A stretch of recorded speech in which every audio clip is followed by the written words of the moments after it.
Seja muito bem-vindo a mais um episódio do Cell Mix por aí. O episódio de hoje vai ser muito especial porque nós vamos dar continuidade a um assunto tão importante, tão relevante e necessário. Nós vamos falar aqui com um grupo de mães atípicas que tem um projeto muito legal aqui em Bauru e nós vamos conhecer as histórias dela e um pouquinho mais sobre esse projeto. Então fica até o final desse vídeo que vai ser incrível. Olá, meninas, tudo bem com vocês? As meninas, elas toparam fazer uma entrevista, conversar comigo, para dar continuidade a esse assunto que vocês sabem que para mim é muito necessário, é muito relevante.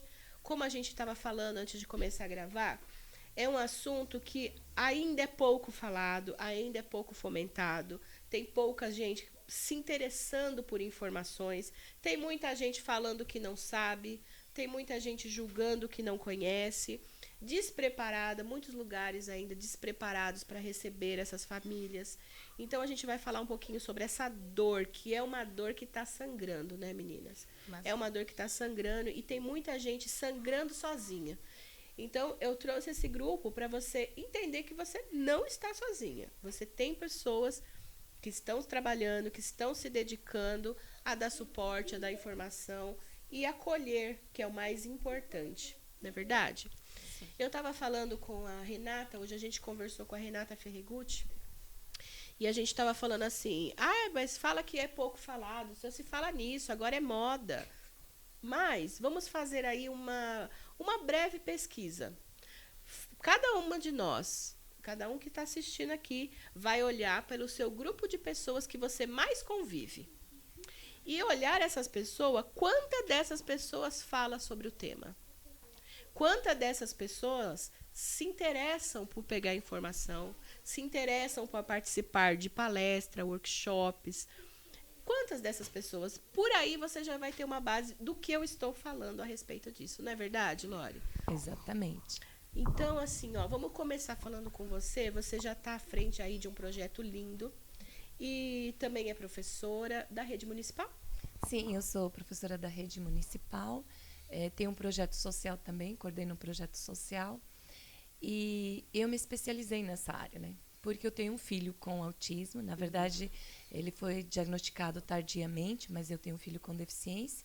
Na verdade tenho 3, né? 2 meninas, as minhas meninas já são casadas, sou avó, e o meu filho, ele tem deficiência auditiva, visual, e agora recentemente ele foi diagnosticado com autismo. Porque, como ele tinha já 2 deficiências, então às vezes você desmascara uma ou outra, elas se confundem, né? Então às vezes você não consegue, às vezes tem um TDAH ou alguma outra condição que acaba confundindo às vezes a questão da deficiência. Mas ele foi procurar e ele queria saber se ele tinha autismo porque ele tem uma dificuldade na convivência com o outro. Quantos anos? Ele está com 27 hoje. 27 anos. E aí uma coisa que mexeu muito com ele, porque ele tem uma namorada que também tem autismo. Já sabia? Já sabia, eles já se conheceram. E ela dava muito trabalho para ele, no sentido, em várias situações, né? Não vou expor aqui, mas ele falou assim, mãe, é muito difícil. E aí uma das coisas que a gente percebe, que os estudos apontam, né? E eu também venho trabalhando, o que a gente percebe é, quando a gente recebe um diagnóstico, falo por mim, quando eu recebi o diagnóstico do meu filho, eu sofri muito. Porque eu me cobrava muito o que é que eu tinha feito por ter produzido algo estragado. A culpa, né? Aquela culpa. Então, eu morri, assim, por muitos anos. Muitos anos eu não me via, eu não conseguia me ver. E não era assim, proposital.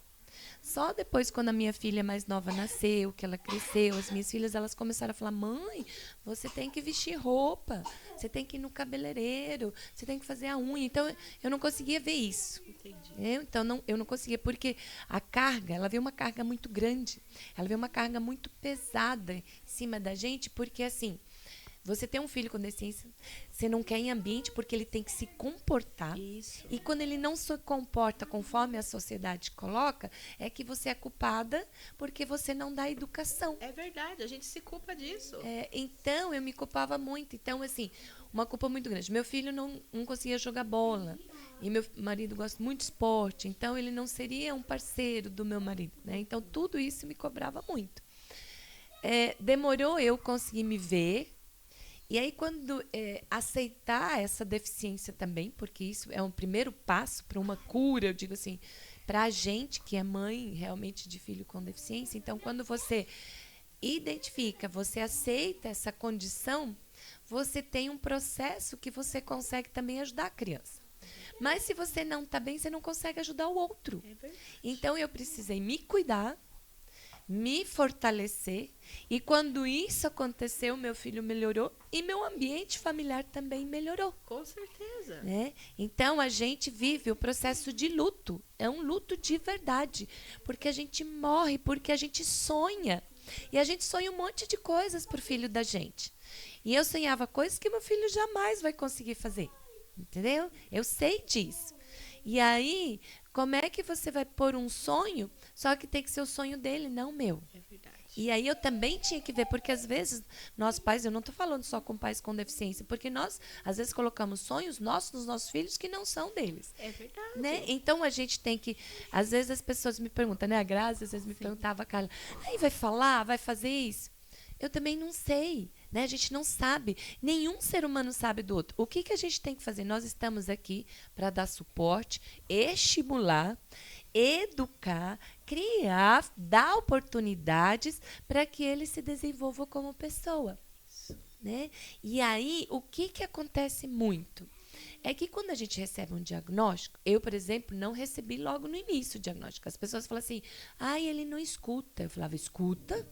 Você que não entende o que ele fala. Imagina, ele não falava nada. Mas eu, como mãe, a gente entende tudo. A gente sabe tudo. A gente até sabe o olhar, não precisa falar. Exato. Som, já sabe, ele quer. E aí eu atrapalhava. Por quê? Porque eu dava as coisas por coisas que ele se apresentava no corpo, em sons. E eu não estimulava algumas coisas. E aí vem os profissionais da saúde. Falaram, não, você não pode fazer assim. Falei, lá vem ela querendo se meter em coisas que não é mãe, entendeu? Sim. E a gente cria isso mesmo. Sim, cria isso. Né? E aí, com o tempo. Então, na escola, por exemplo. Hoje, nós temos leis que amparam. Quando o meu filho entrou na sala de aula, ele só foi porque ele foi garoto de pesquisa da USP. E aí ele entrava dentro da sala de aula porque eles tinham pesquisar o FM que ele ia usar, porque aí ele já tinha diagnosticado com deficiência auditiva, todos uns aparelhos para ver se dava certo ou não. Né? A gente não sabia se ele tinha uma deficiência intelectual porque a gente não conseguia diagnosticar. Entendeu? Então, tem um monte de coisas que a gente não sabe, que são incertas na vida da gente. E aí a gente vive na ansiedade. Então, eu vivia muito na ansiedade e eu atrapalhava meu filho.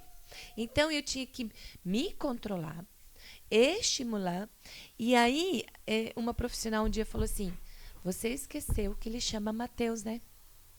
Aí eu falei, é verdade. Então, às vezes, nós nos pegamos no diagnóstico. Não é no diagnóstico que nós estamos a pegar.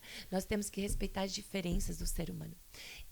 Nós temos a Melina, nós temos o Léo, nós temos o Mateus, nós temos Giovana, nós temos muitos nomes aí que precisam ser respeitados, independente do que tenha, mas independente da condição. E aí a sociedade coloca alguns parâmetros a serem vividos. É assim que se comporta, é assim que se vive, é assim que se faz. Hoje, meu filho entrou nas empresas. Ele já passou pela faculdade, foi um momento difícil. Quando ele entrou na sala de aula, ele chorava muito e não queria ir para a escola. E eu falava, filho, esse momento, nós precisamos ficar lá. Você, por enquanto, só está sendo com pesquisa. Ele falou, mas ninguém faz nada comigo. Eu falei, é assim mesmo. Você vai ficar lá, nada acontecendo. Porque o que você vai passar, outros não vão passar. E é verdade. Hoje eles estão nas escolas. E aí eu me especializei para ter esse olhar de acolhimento. E eu sempre falei para ele que eu nunca ia brigar. Nós não vamos brigar. Nós vamos brigar no sentido assim, da gente ir exigir os nossos direitos de uma forma legal. Né? Porque às vezes a gente faz movimentos, eu não estou falando de contra movimentos, você entendeu? Sim, mas nós temos que mudar a cultura. É o pensamento das pessoas. E aí, precisa mudar nas escolas. Porque eu também trabalho onde tem ambientes que as crianças não são aceitas. Eu sei disso. E não é só criança com deficiência, é aquela que não se comporta do jeito que a sociedade quer. E às vezes ele tem um problema em casa, as pessoas não conseguem ver, entendeu? Então, esse olhar. E aí quando você fala escola, você fala em ambientes de shopping, de praças, e aí quando você vai no mundo do mercado, aí nós estamos numa situação bem difícil. Porque o mundo do mercado ainda não está preparado. Não tá. E aí meu filho passa por todo esse processo. Então a gente vive. Parece que estou revivendo o que a gente passou na escola. Entendeu? Aí ele chega cansado, exausto. E ele não é esse o trabalho, mas é o ambiente. E aí ele falou assim, mãe, acho que eu vou trabalhar só no computador. Eu falei, filho, eu sei que gestão de pessoas é muito difícil.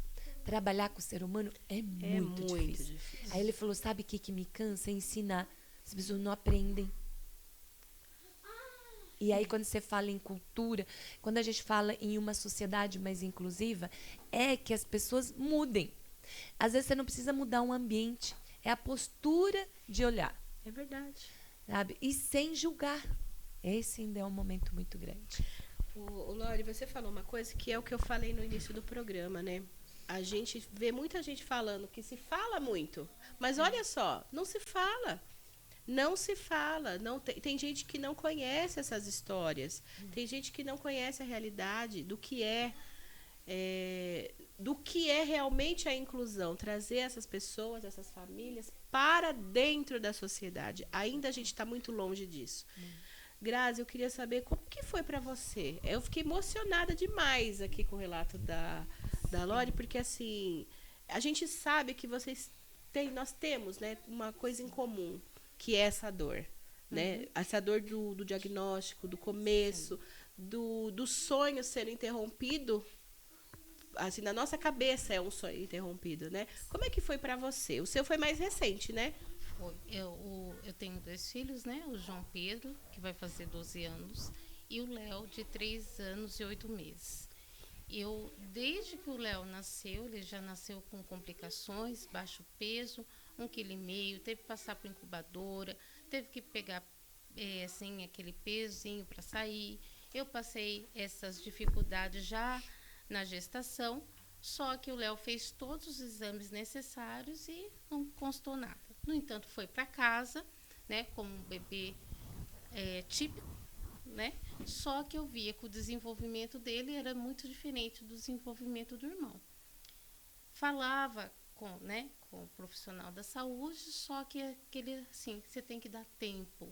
Tem que dar tempo. Que também a gente enfrenta isso, né? O despreparo dos profissionais mesmo que atendem. Sim, porque assim, por mais que seja de moda, é novo, né? Sim. Hoje os índices estão aumentando demais. E eu falava, não, com o Léo há algo diferente no Léo, que eu não sei do que se trata, mas o Léo não desenvolve igual meu filho. E sempre assim, crianças são diferentes uma da outra. Mas chegou com 8 meses, eu vi que o Léo estacionou. E a mãe tá vendo, né? A mãe convive, a mãe sabe. A mãe tem o instinto. Acreditem nas mães. Sim, acreditem nas mães. Não, assim, um profissional, você não está no dia a dia que nós estamos. Então, acredite na mãe. Tem alguma causa de suspeita? Vai atrás. O Léo teve comorbidades a partir da prematuridade. Então, a comorbidade era respiratória, era intestinal. Então, ele também tem alergia à proteína do leite. Então, o Léo passou por um laboratório de saber o que ele tinha muito grande. Até que ele parou de engatinhar, já não falava. O Léo foi só andar com 2 anos e 4 meses, né? Um processo. E o diagnóstico veio com menos de 2 anos, por causa da falta de estímulo do andar. Então, olharam para o Léo quando ele não andava. Só quando chegou no extremo. Isso, só quando chegou no extremo. Então, as dificuldades muito grandes com o plano de saúde, de exames, porque eles têm que esgotar os exames, né? Praticamente físicos, neurais até, que não aparece. Não tem nada que determine, é autismo. É autismo. É tudo com base na análise. Mas eu penso, meninas, a gente está tão adiantadas assim, na ciência, nos estudos, tá? que eu penso que a gente consegue, sim, interferir, né, fazer uma intervenção antes de chegar ao extremo. Estou errada, Lore? Porque, assim, a gente tem condições de perceber mesmo o desenvolvimento de uma criança e com a outra. Cada criança tem um desenvolvimento, eu concordo, mas dá para saber a discrepância demais. Então, eu fico pensando, Grazi, você esperou até 2 anos e meio para ter uma resposta. Olha que sofrimento para você, para ele, que desgaste físico, emocional, sendo que poderia ter revertido antes.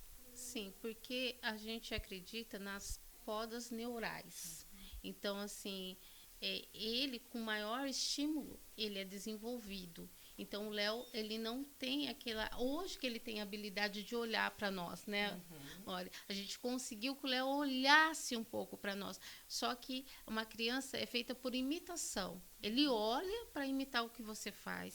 E eu não conseguia. Eu, assim, praticamente... Estava com uma criança autista dentro de casa sem saber o que fazer. Então, fiquei com muito tempo, dos 8 meses... Aos 2,5? Aos 2,5, sem saber como agir, como estimular, como, assim, falar assim, meu Deus, o que eu posso correr com isso? Sim. Entendeu? E hoje até mesmo, né, de eu ter a necessidade de entrar num curso para estar lidando, né? O grupo de apoio com as mães foi o meu... sabe aquela boia no oceano, que você só tem ela? Sim. Entendeu? Sim. E graças a Deus que essa boia não furou. Porque um dia eu cheguei no grupo de apoio chorando, achando que meu filho podia ter uma psicopatia. E meu filho não tem psicopatia, meu filho é só autista. Entendeu? E todas as mães passou por aquilo que eu passei. Então, esse reflexo de você não estar sozinha foi muito grande para esse grupo de apoio. Sim. Se eu não tivesse, eu estaria naquele estado de luto da Lore. Não vestia bem, não me arrumava bem, entendeu? Para você ver quando uma mãe ajuda a outra, a gente renasce do luto. Renasce do luto. Então, nós precisamos renascer do luto e tem muita mãe enlutada ainda. Muita. Dentro de casa, assim, não consegue lidar, porque o autista, né, nossos são nível 3, eles são extremamente agressivos porque a falta de fala, eles não conseguem se expressar. Então, assim, eu aprendo muito com a Lore, muito com as meninas, né? E estou no estágio de aprender. Então, se você ver meu relato, há 1 ano atrás, escrevendo aquelas linhas que me pediram, nossa, eu já escreveria muito mais, né? Sim. Porque cada ano eu aprendo mais. Esse é o objetivo do grupo, né? É fazer com que sejam acolhidas. Porque assim, na verdade, o grupo, esse era um sonho meu antigo. Eu vinha com esse sonho, porque uma vez eu participei de um grupo há muitos anos. E aí, assim, ele foi muito importante para mim, mas foi muito pouco tempo. E aí eu tinha um sonho, porque eu vi, assim, a Carla num sofrimento muito grande. Sabe quando você quer se pegar no colo? E eu não sabia, eu sentava, né? Cuidava da Melina, né? Porque, na verdade, trabalhei com a Melina há muitos anos, né? Ficou comigo, eu como professora dela. Hoje eu sou professora do Léo, então é o maior prazer com essas mães. E aí, eu vendo a evolução, por exemplo, a evolução da Melina não usar fralda, para nós foi uma festa, entendeu? A Melina ir sozinha no banheiro é uma festa. A Melina puxar a gente, mostrar na lousa que ela não queria trabalhar aquele dia, estudar, que ela queria ir no parque. E ela discutiu comigo com a professora, porque eu vou no parque hoje. E a gente falava, não, daqui a pouquinho. Então, para nós, ela se comunicar, ela mostrar o que ela quer e mostrar a intenção dela é muito grande. É muito grande. Então, a gente fazia festa. Às vezes as pessoas falam, nossa, mas é tão pouco. Não, é muito. É muito. E aí eu tinha um sonho muito grande de criar um grupo. Aí eu tinha uma parceira minha, que é psicóloga. Hoje ela está em Portugal, que é a Camila, né? Uma graça. E aí eu falei, Camila, você topa? Aí, claro que nós tínhamos uma diretora também, a Milena, né? Falei, Milena, eu tenho muito sonho de ter um grupo de mães. Porque eu estou vendo, nós temos uma mãe recente, a mãe do Léo, ela está muito ansiosa. E a mãe a Carla já melhorou muito. Eu acho que a Carla pode dar um suporte muito grande para a mãe do Léo, né? E aí nós tínhamos uma mãe e outra que estava somando muito, que era umas outras mães também estavam num sofrimento, mas já tinha passado de um patamar maior. E aí nós decidimos que a gente ia pegar só 2 grupos, que era do infantil 4 e 5, que eram essas mães. E aí nós abrimos uma exceção, que era a mãe do Léo, porque era um sofrimento muito grande. Porque a gente fez um projeto piloto, a gente não sabia se ia dar certo ou não. Certo. Aí no primeiro dia a gente criou. Eu criei uma dinâmica, a gente criou uma dinâmica. Eu usei a metade. Porque todo dia que nós chegávamos, já elas, por nós mesmas, o fato da gente contar a história, a gente chegar, era um grupo terapêutico. Sim. Lá nós ríamos, lá nós choramos, lá nós expomos os nossos sentimentos e lá nós nos entendemos. E então, era um espaço que a gente não era julgada, né? Porque todo mundo ali estava passando pela mesma coisa. Então, o mesmo sentimento, né, Carla? Então, isso nos fortaleceu muito, entendeu? Então, aí a gente viu o quanto isso é importante, né? Então, a gente tem esse grupo de apoio. E aí nós encerramos ele no final do ano. Então, nós terminamos e nós não voltamos ainda, porque nós estamos nos reestruturando com algumas coisas, né? Porque nós somos convidados também pela secretaria para a gente continuar. Só que se a gente continuar, nós não vamos poder atender um público maior. Então, aí nós pensamos então, nós 3 estamos no comando, a Grazi é advogada, está todo num caminhar. Mas sabe quando nós, mães atípicas, temos umas coisas para pôr em ordem Colocar primeiro? Em ordem. Sim, então, sim. Nós estamos, assim, olhando um local, mas eu já tenho um local, assim, já, que a gente pode usar também, né? Então, assim que a gente começar, mas nós estamos estruturando. Certo. E aí voltamos. E ali, isso que ela falou, né? Eu ia escrever uma nova história, né? Sim. Porque a gente... Em cima desse trabalho, depois a gente lançou um livro, mas são os relatos dos nossos encontros e as histórias de quem participou, né? Então, e foi ideia dessa mãe maravilhosa que falou, vamos fazer esse registro disso? Aí vamos. Perfeito. Agora a gente tem que lançar o volume 2, né? Volume 2. O volume 1 a gente fez com a secretaria, então ele não está vendo, ele está à disposição pela internet, pode baixar, né, entrar no site, depois a gente passa o link para você, sim. A pessoa pode acessar. E aí a gente até falou, né? Agora a ideia já é volume 2, né? Botar próximas de quem vai participar. Bastante para contar, né? E foi legal você falar isso, porque era o assunto que eu ia tocar com a Carla. A Carla esteve aqui alguns meses atrás, não lembro quando, e a gente conversou, né, sobre o livro, ela me contou a história dela. E eu percebo que a Carla tá diferente, Carla. Tô achando você diferente daquele dia. Acha? Eu achei mais sorridente. Eu tenho acompanhado você também nas redes, assim. Eu vejo que você tá mais... Eu não digo feliz, porque ela tava feliz naquele dia, mas tá diferente. Eu acho que eu tô conseguindo cuidar de mim agora. Isso faz toda a diferença. Então. Né? Só de ouvir a Lori falar... Você vê quanto que isso influencia na gente, né? Sim. Então, é bem isso que aconteceu. Assim, tinha outras mães no projeto, mas tirando por base que nós 3. A Grazi, ela estava numa fase que eu já tinha passado com a Melina, né? Então, agora eu tinha outros tipos de preocupação. Mas ouvindo a Lori falar, que é uma fase que a Melina ainda não chegou e eu tinha muita preocupação, eu vi quanto que a Melina podia se desenvolver e chegar. Então, assim, é muito importante essa experiência, porque assim como eu consegui passar para a Grazi o que tinha acontecido com a Melina, que eu tinha passado por tudo isso e que agora essa parte estava bem, eu tinha conseguido me curar, a fase que a Melina ainda não chegou, a Lori já tinha passado. Então, como mãe, ela podia compartilhar com a gente, né? E foi assim a troca ali dentro. Né? Uma já tinha passado pela experiência que a outra não, e às vezes a gente achava que não tinha mais jeito, que... Meu Deus, eu não vou conseguir sair daqui e ver que tem solução. Então, acho que tudo isso a gente vai trabalhando dentro da gente também. Sim. Né? E vai conseguindo ali encontrar um tempo para a gente. Né? Uma conseguindo troca processar. Mesmo, né? Que vocês fazem uma troca. Uma segura na mão da outra, como a Carla falou. Uma está num processo, a outra já passou, a outra está passando e vem atrás. E é uma troca e é muito legal. Olha, que vocês tenham muito sucesso com esse grupo, com esse livro, que vocês tenham realmente assim apoio. Esse vídeo é para incentivar tanto as pessoas que convívios, amigos, né? Porque a gente se sente muito solitário, né? Nessa época. Todo mundo não entende, cada um está vivendo a sua vida, ninguém quer se preocupar com o problema do outro.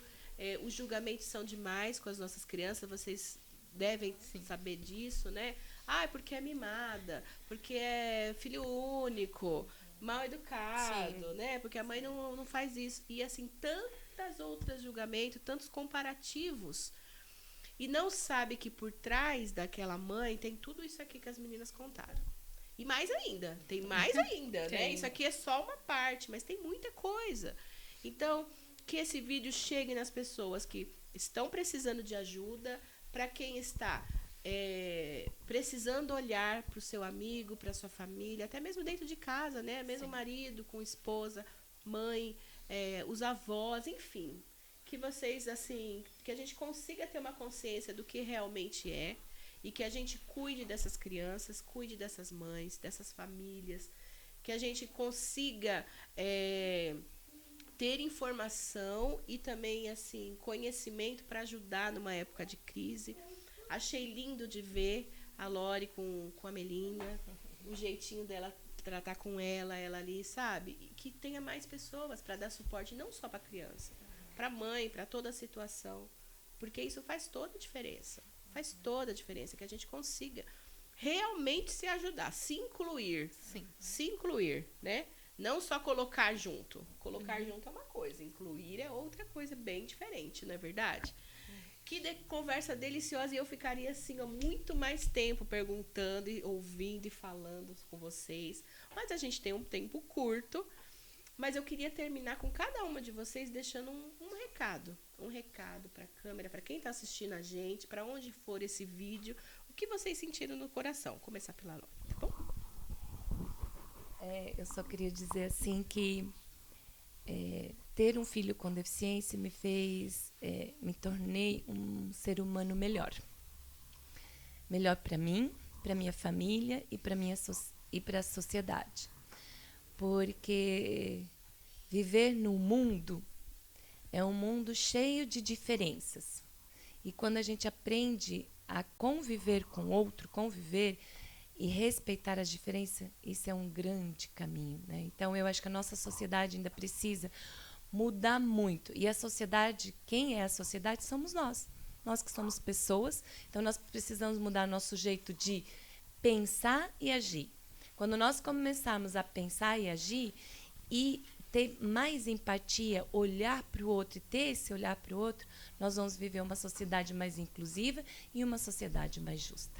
É verdade. Grazi, pode falar? Eu falo que o Léo não é um peso, não é uma falha. O Léo é um propósito de Deus. E se ele está aqui, foi por obra e criação do mesmo Deus.